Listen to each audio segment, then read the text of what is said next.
anunciábamos que entraríamos un poco en el tema de esta quiebra personal, es decir, de aquella frase de San Pablo de que no hago el bien que quiero sino el mal que no quiero, que por otra parte también está en Ovidio, veo lo mejor y lo apruebo, pero sigo lo peor. Vidio meliora provoque, deteriora sequer, ¿no?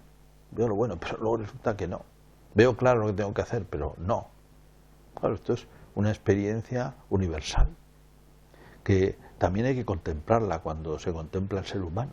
No podemos estar hablando del acto libre, la libertad, y no tener en cuenta de que esa libertad tiene este curioso contraste, esta curiosa herida. Sí, veo lo que es bueno, pero luego no lo hago. Somos contradictorios, somos un poco múltiples, en algún sentido por lo menos, en algún sentido. Y esto interesa analizarlo. La herida que tiene la libertad. La libertad, decíamos, hay que conquistarla, sí, pero la libertad también hay que sanarla.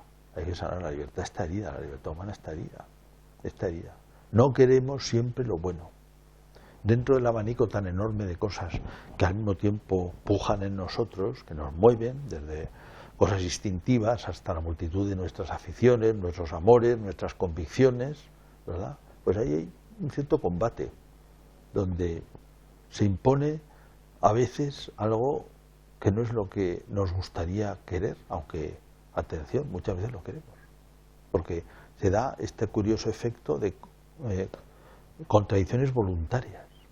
En todo este tema vamos a percibir que hay, por un lado, un grado de responsabilidad y otro grado de impulso. Si nosotros no obramos solamente como consecuencia de nuestra libertad, también obramos por impulsos, también obramos por limitaciones, también obramos, y en parte, diríamos, no somos voluntariamente nosotros, pero en parte sí, en parte sí.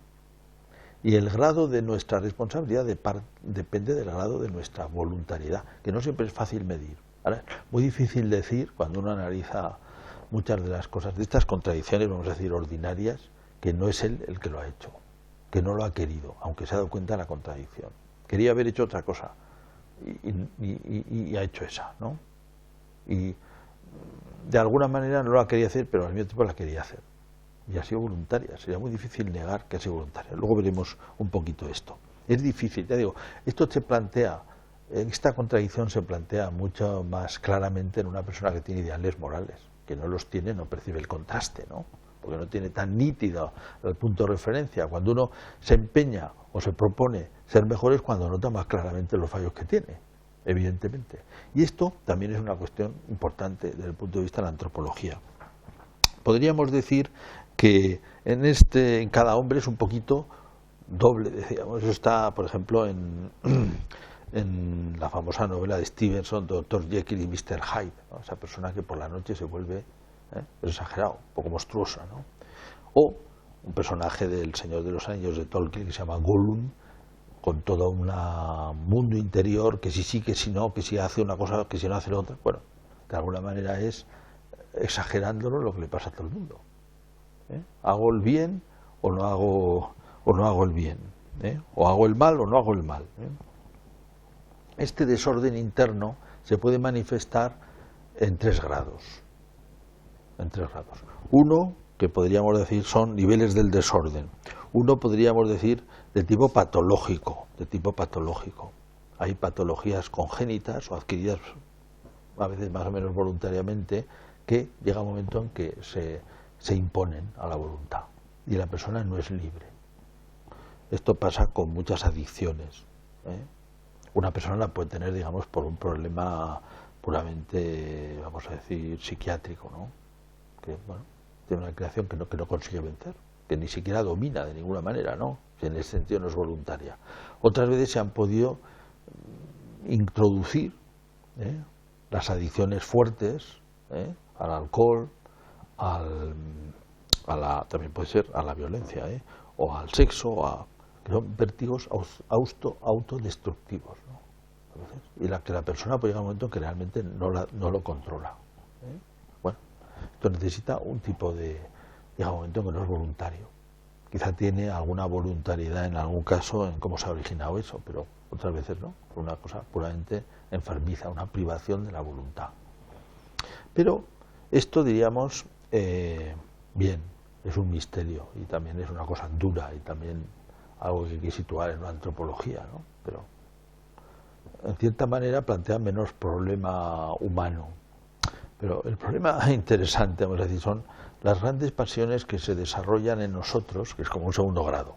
Lo primero sería estos impulsos patológicos, dependencias graves. Un segundo grupo serían grandes pasiones. Grandes pasiones. ¿Qué grandes pasiones? La ambición del poder o de la fama, que a una persona le va comiendo, sobre todo si triunfa. Los que no triunfan no tienen esta pasión.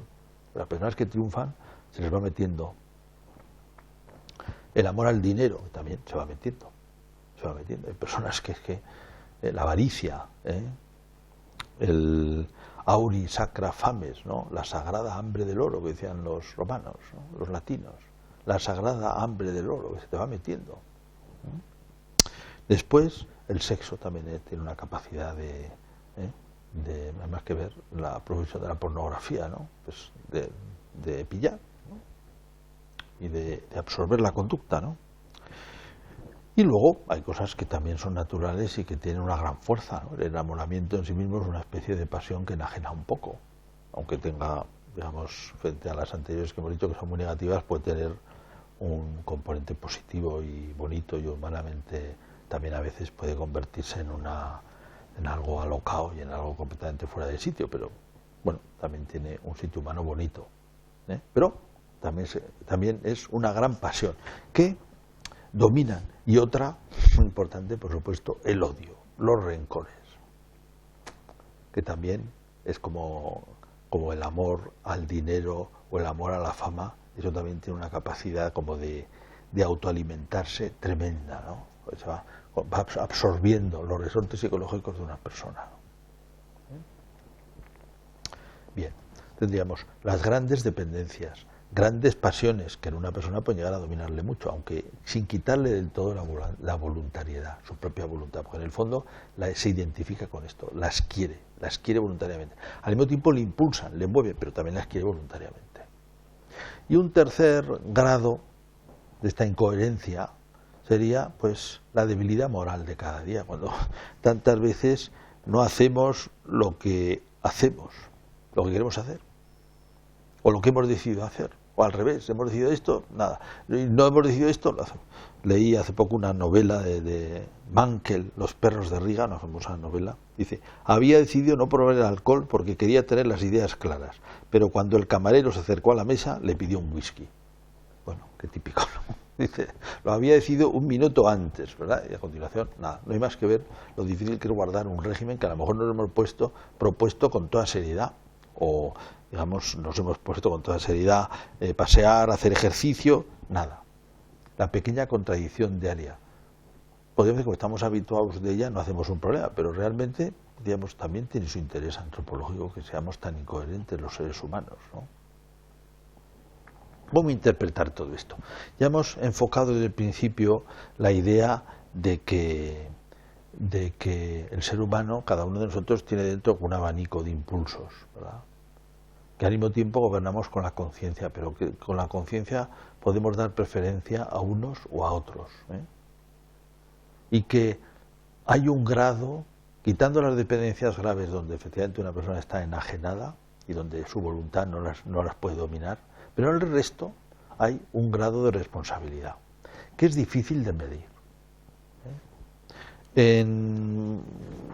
Por un cierto naturalismo que ha crecido en nuestra sociedad, se tiende a veces a interpretar todo como si no hubiera responsabilidad moral, es decir, como si fuera una cuestión puramente mecánica. En la física todo funciona por fuerzas físicas, luego en el ser humano también en el fondo todo tiene que ser simple. Entonces, a extirpar del ser humano lo que es propiamente moral, es decir, la culpa. Claro, si yo soy responsable, yo tengo culpa de lo que hago mal. Entonces, hay una cierta tendencia a desculpabilizar, desmoralizar la vida humana. Incluso hay una novela de un autor nórdico, Stangerup, que se llama El hombre que quería ser culpable. Evidentemente es una reacción contra esto. La la trama, que es una trama un poco curiosa, es un hombre que asesina a su mujer y entonces, claro, le detienen y en lugar de condenarle, lo que hacen es llevarle a un sanatorio. Pero él llega un momento en que dice, no, aquello fue un arrebato, pero al mismo tiempo yo soy responsable. Y quiere luchar para ser condenado, porque quiere ser culpable, piensa que eso le debe a su mujer. Lo ha hecho mal, es una cosa grave y él quiere ser culpable. Bien, efectivamente es muy difícil juzgar desde fuera el grado de responsabilidad que puede tener una persona, pero indudablemente tenemos un grado de responsabilidad. En cada persona hay como una línea en la que todos los días estamos ahí. Y entonces, precisamente, el esfuerzo por mantener el orden moral, por mantener el orden a que damos preferencia en los amores, es precisamente la gran lucha personal de una persona. Y es el ascetismo que tenemos que vivir propio de una persona, el que nos hace más nobles, ese ascetismo que querían los clásicos para dominarse a sí mismo, realmente toda persona debe ejercerlo para realmente ensanchar el campo de su libertad. Solamente con el ejercicio de poner orden es como la libertad nuestra mejora. Bien, este es un poco el panorama. Hemos dicho, hay que apreciar la herida, esta inconsistencia interior. Hemos un poco visto los distintos grados en que puede darse, ¿no? Desde las grandes dependencias, las grandes pasiones, la debilidad ordinaria en la que estamos todos, ¿no? Y después hemos hablado de esta necesidad de mantener la voluntariedad y de aumentar la libertad. Claro, los cristianos en este tema también tenemos una postura propia porque pensamos que el hombre está moralmente herido y de alguna manera es incapaz de vivir bien todo lo que es la plenitud moral si no es con la ayuda de Dios, la gracia, la ayuda de Dios, que llamamos gracia, a la ayuda de Dios, a la gracia de Dios, a la ayuda de Dios. También pensamos que esta ayuda Dios la reparte, Dios ayuda a toda persona que quiere ser ayudada. Pero entonces hay una especie de combate íntimo en cada persona, en lo más interior, muy difícil de apreciar desde fuera, mucho menos de juzgar, pero realmente presente un gran dato antropológico también. El esfuerzo por vivir bien, con estas contradicciones interiores que toda persona sufre, que toda persona padece, que toda persona experimenta, y en la cual él mismo a veces se siente responsable del mal con razón, y por tanto necesita un arrepentimiento, virtud lejana en el mundo clásico arrepentirse, y a veces también en el mundo moderno, precisamente por ser demasiado naturalista, y no entrar a este extraño y al mismo tiempo interesantísimo fenómeno fundamental del ser humano, que es en el fondo el combate espiritual, el combate por ser honrado, con sus propósitos, con sus esfuerzos, con sus derrotas, con sus arrepentimientos, con sus mejoras, con su vuelta a empezar. Este es el tema tan interesante de la herida de la libertad.